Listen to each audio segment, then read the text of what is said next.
Wewe nini hebu niache? Wewe mshenzi nini? Unanikataza kuingia hapa nyumbani ni kwako. Wewe kama nani unanikataza kuingia hapa?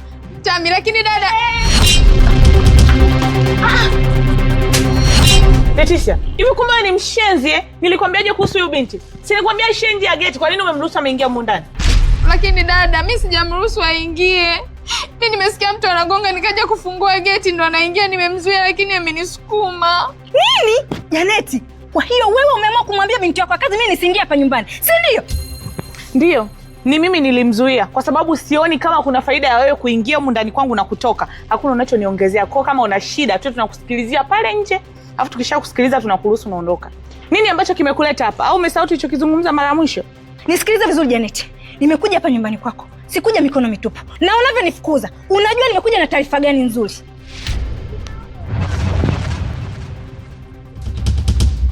Tami, sitaki utani wako. Sitaki kabisa mambo meusi. Unamaanisha unachokisema? Nisikilize Janeti. Hapa nyumbani kwako sikuja mikono mitupu. Nimekuja na taarifa kamili. Na kuhusu ule udhibitisho, nipo nao kamili, nishaufanyia utafiti kila kitu. Kwa hiyo nipo nao. Na kama unabisha, nikuonyeshe maana ushahidi nipo nao. Leticia, toka hapa.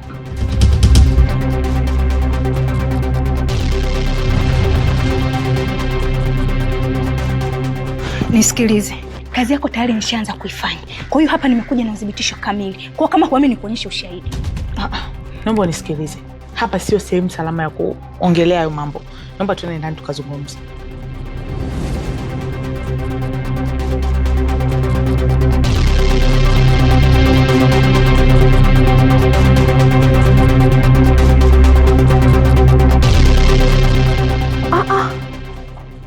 Kwani dada na shida gani? Sasa kunipiga kofi tu kisa nimemfungulia Tami mlango. Na hapo tu nimetoka kidogo wameelewana. Hawa watakuwa na jambo gani la siri ambao wanalifanya wataki tulijue. Alafu Tami nimemsikia anasema kazi yake tayari ameshaanza kuifanya. Ni kazi gani hiyo? Janeti, na kuhakikishia nitakufuatilia mpaka nijue ni kitu gani ambacho nataka kukifanya. Sitokuacha hivi hivi. Farida, kila maswali ambayo nakuuliza majibu yake hutaki kunipatia. Au kazi yangu ndio ishakushinda? Alafu kila nikikutana na Kindege ni marumbano tu na hakuna maelewano yoyote. Alafu na wewe upo kimya. Unaweza kuniambia ni kwa nini? Seba, kwa nini mtu akiwa anampelekea mtu mwingine matatizo yake anaona kama vile mtu ambaye anampelekea matatizo yeye hana matatizo? Nisikilize vizuri. Hata mimi pia nina matatizo yangu. Tena anaweza kawa makubwa kuliko hata ya kwako. Na kingine, siku nakuja hapa kuniletea matatizo yako, nilikuuliza kabisa chanzo kikubwa ni nini, haukuniambia. Sasa mimi nitajuaje? Ungeniambia chanzo ni hiki hapa na hiki hapa, mimi ningejua naanzia wapi. Lakini sasa mimi sina cha kukusaidia. Ni kweli, lakini wewe si ni ndugu yako. Shida sio kuwa ndugu yangu Seba. Shida ni kwamba ungeniambia chanzo kikuu ni nini, ningejua mimi naanzia wapi kuongea na Kindege. Hata hivyo, siku mnatongozana mimi sikuwepo. Kwa hiyo, kama sikuwepo na bado umegoma kuniambia tatizo kubwa ni nini, sina cha kukusaidia Seba. Siwezi kukusaidia, lakini kama ukiniambia, wenda naweza nikajua naanzia wapi.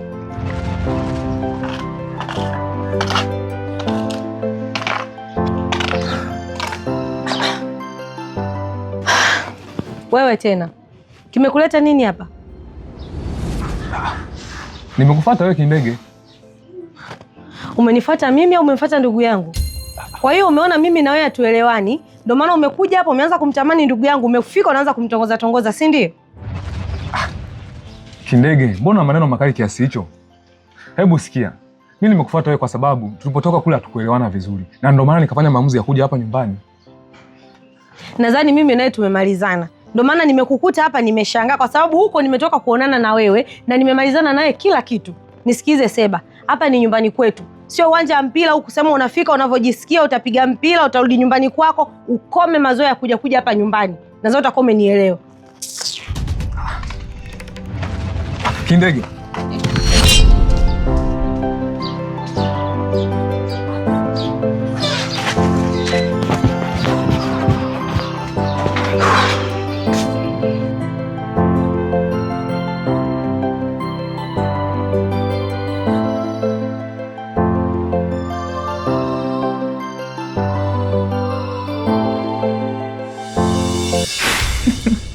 Dada Tami, Karibu maji.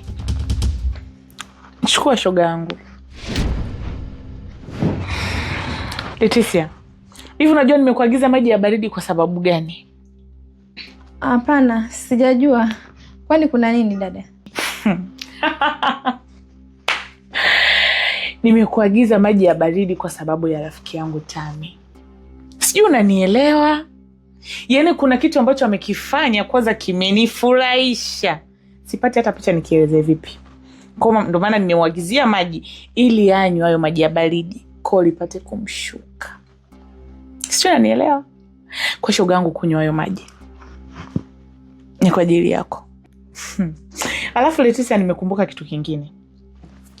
Nakumbuka mara mwisho nilikwambia kuwa sio anakuja humu ndani au anaishia pale getini, na kama atakuwa na shida anasikilizwa pale anaondoka zake. Nimebadilisha. Shoga yangu nataka muda wote akijisikia kuja hapa ndani aje.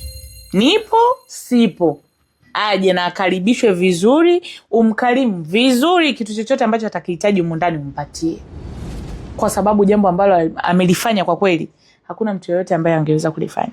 Kwa kafanya jambo kubwa kiasi kwamba anastahili msamaha, anastahili kuingia humu ndani, anastahili yani kuzurura tu humu ndani sehemu yoyote na angalie TV kwa uhuru, yani anavyojisikia yeye.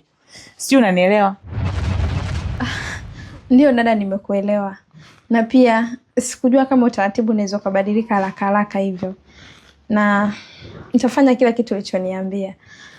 Dada Tami, nisamehe kwa kile kitu ambacho kimejitokeza pale getini. Nadhani haitojirudia tena. Usijali.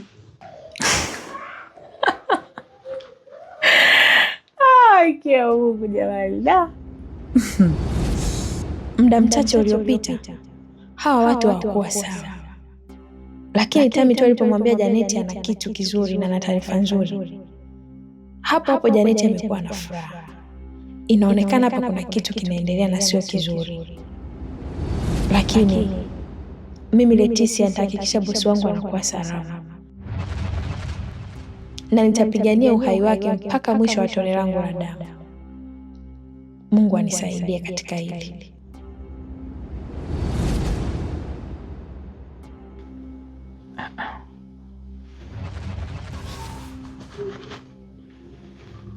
Wewe Leticia wewe.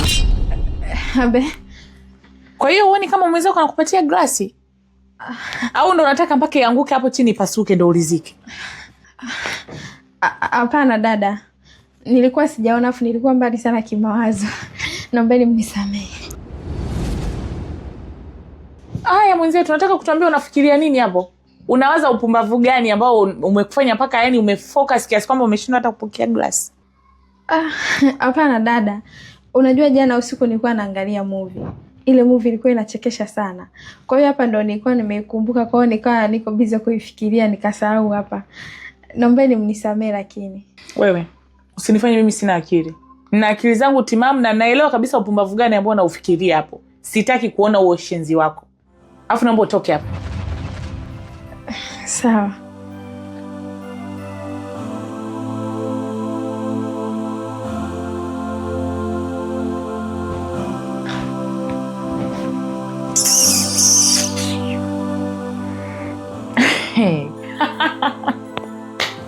Shoga yangu, kwa kweli leo umenifurahisha. Mgonga kwanza.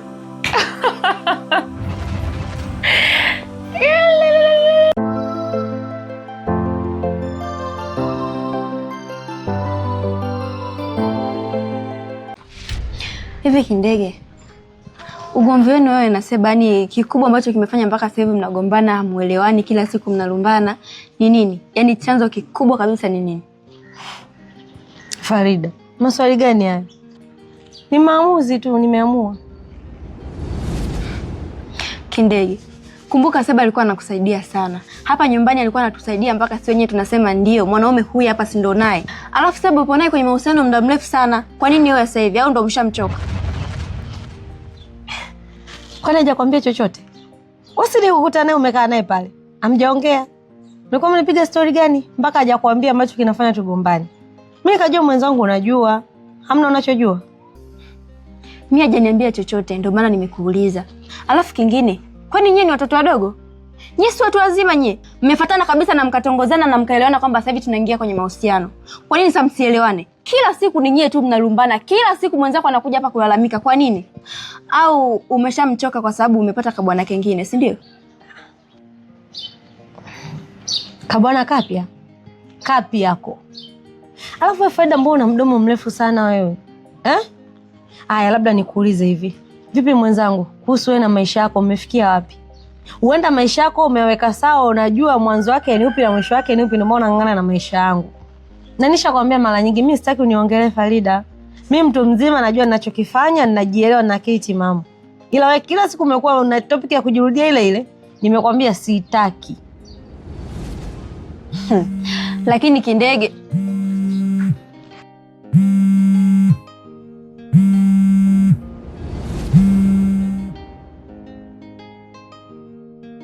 Halo?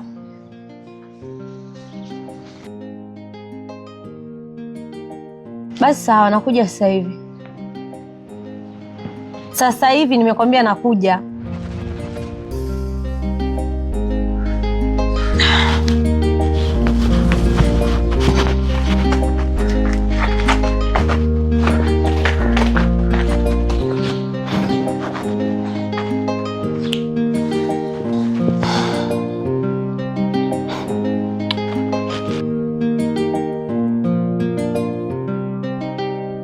Baby.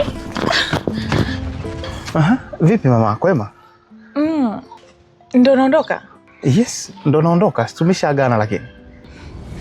Baby, asubuhi nilikuwa napitia kwenye laptop yako ile ambayo unawekaga mambo ya diary. Nikakuta ile nyumba ambayo ulisema utampatia mama yako, tayari umeshampa. Na umenikumbusha kwa sababu nilikuwa nimeshajisahau kabisa. Ni kweli nilibidi nimkabidhi mama ile nyumba yake kwa sababu ilikuwa imeshaisha na kila kitu kilikuwa kiko tayari. Ila tu kilichokuwa kinachelewesha ni zile document. Sawa, lakini zile hati za nyumba si zilikuwa zimepotea zile. Sasa imekuwaje mpaka umesaini bila hati ya nyumba? Umenikumbusha kitu tena kingine. Yaani unazidi kunikumbusha vitu ambavyo nilikuwa nimesahau kukuambia kwa sababu hapa katikati mke wangu nimekuwa na vitu vingi mpaka kitu changu kimechanganyikiwa. Kwa hiyo iko hivi, kuna siku chache zilizopita nilitoka kazini na baada ya kuwa nimetoka kazini naingia ndani nakuta dining kuna document zile. Lakini zilikuwa zimefungwa vile vile kama nilivyokuwa nimezihifadhi. Ikabidi nimuite Leticia nimuulize, Leticia, what is going on? Akaniambia, shemeji, mimi nilikuwa ninaenda ndani kufanya usafi nikazikuta chini ya uvungu na hakuwa anajua. Akaniambia nimekuta mkoba chini ya uvungu. Kwa hiyo alivyoona akajua kabisa ni mkoba wangu. Ikabidi auchukue aweke dining kusudi nikirudi niuone. Kiukweli nilishukuru sana.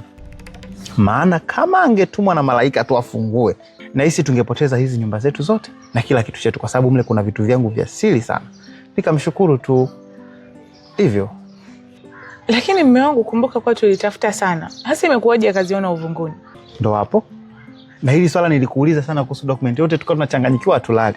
Lakini hata hivyo tushukuru tu kwa sababu ile watu hawakuwa na tamaa. Maana kama angeleta tamaa, sijui hata ingekuwaje. Ila all in all nyumba zetu zote ziko salama na kila mali yetu iko salama. Na sasa hizi itabidi nibadilishe mkakati nisizitunze ndani tena. Itabidi nitafute sehemu yangu hazina nianze kuzitunza. Na mama tayari anaishi maisha yake sasa hivi. Sawa. Kuwa na amani mke wangu, mimi ninachojua vyote ni kwa ajili yetu. Na nimechelewa sana. Itabidi nikuage niondoke.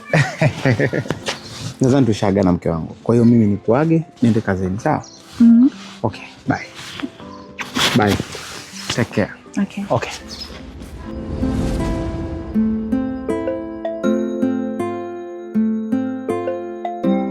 Hivi inawezekanaje document nizitoe nje ya nyumba halafu zinakuja zinasemekana zimepatikana chini ya uvungu? Hii haiwezekani. Kuna kitu ambacho kilikuwa kinaendelea. Na huyu Leticia lazima kuna kitu atakuwa anakijua. Na maswali yangu yote majibu yake atakuwa nayo Leticia kwa sababu humu ndani tunaishi watatu tu.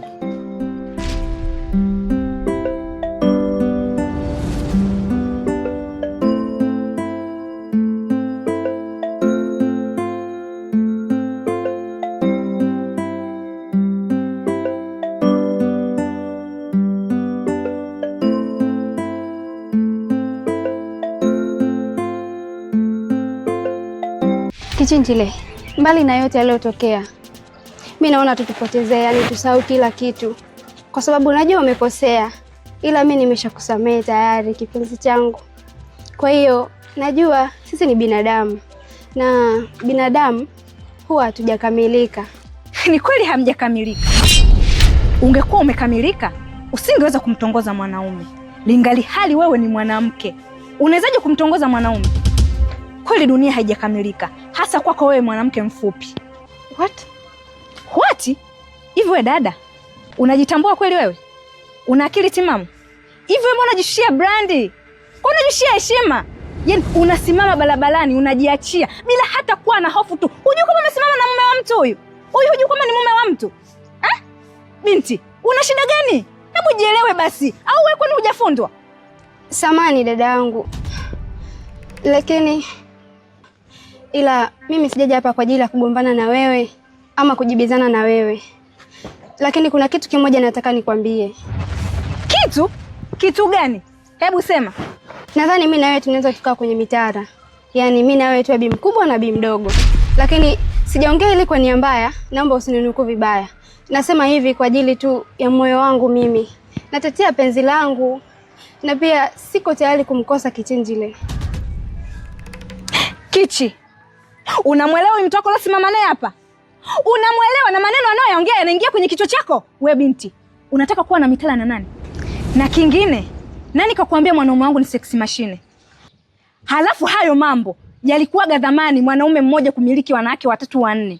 Lakini kwa sasa ukileta masiala na mume wa mtu, dada, utakufa kifo kibaya. Na usipokuwa makini, hicho kifo kitaanzia kwako wewe. Sijui unanielewa? Lakini ile jambo mbona kama unalichukulia ni kama ni kubwa?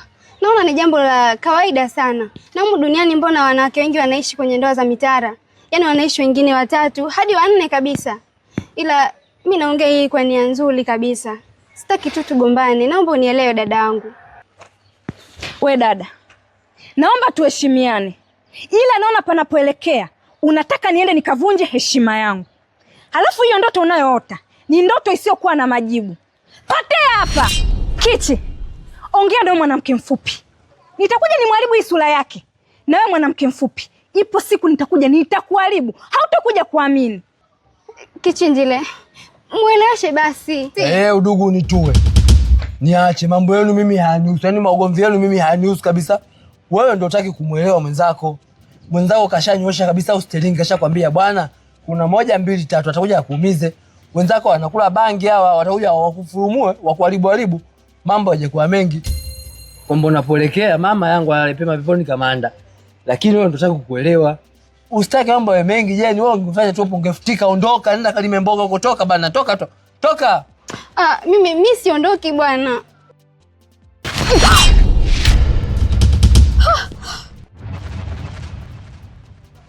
Kichi. Umeona je ubishi wako, umeona? Nimekwambia watu wanakula ugoe, watu wana hasira kali, watakuumiza. Sasa ona hapa amekudondosha. Je, wangekuvunja mgongo? Wangekuvunja kizazi kana mwisho anza kukupata shida kupata mtoto miaka mbeleni huko. Cha kufanya ondoka, futika. Je, nifutika. Watu wana hasira kali hawa, ondoka vipi? Umbona kuelewa wewe? Watu mpaka kuwe kesi je kwangu. Mimi sitaki mambo kama hayo bwana, ondoka. Wewe unaelewa, Mke wangu Tami huwa sio mkorofi, lakini wewe ndio unataka uonekane mkorofi. Acha mambo hayo. Kichi, mbona mimi nimeongea vizuri tu, lakini ndo alisia. Kichi, usiondoke basi. Kichinjile. Kichinjile wewe. Kwa nini unanifanyia hivi? Yaani mimi nimejitolea kabisa tuishi kwenye ndoa za mitaa alafu unaniacha. Nifanya nini kingine Kichi leo unajua kama mimi nakupenda? Wewe Kichi. Kichinjile. Kwa nini? Kwa nini unanifanyia hivi? Rudi basi.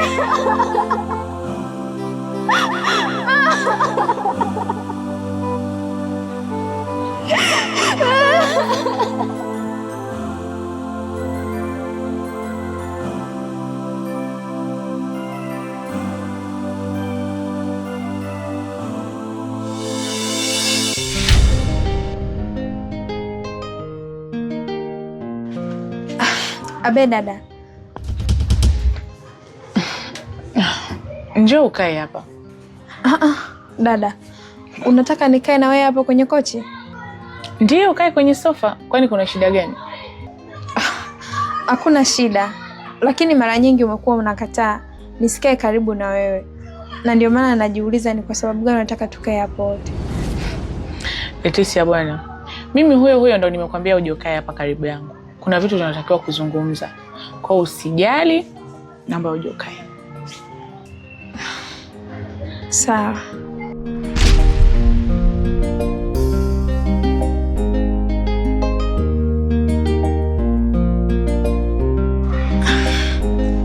Abe dada.